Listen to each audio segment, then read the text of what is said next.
This needs to be a permanent end to the war and not a temporary end as we've seen in the past. We know just the practical reality is that there is going to be some discussion of territory and there's going to be discussion of security guarantees. Those are just fundamental basics that will undergird and underlie any type of discussion. But I think the most important part is the President has stated his desire, his determination to end this war, to end the killing that is going on, the death and destruction that is happening as this war, goes on and on, month after month after month, in the killing fields of eastern and southern Ukraine is unacceptable.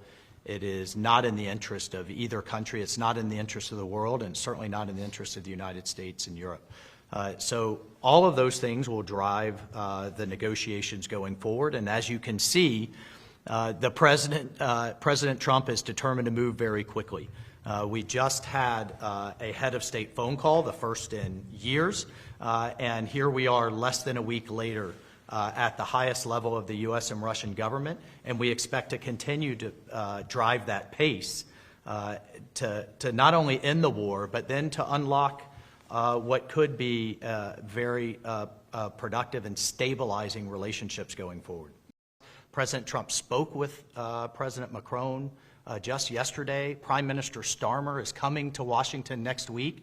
So I think the facts will continue to push back on this notion that our allies haven't been consulted. They are being consulted literally almost on a daily basis, and will continue to do so. We did not. We did not set that date, but the two presidents talked about meeting and expect to meet. It was positive, upbeat, constructive. Everybody there to get to the right outcome, solution-based. We discussed it afterwards. We couldn't have imagined a better result after this session. It was very, very solid.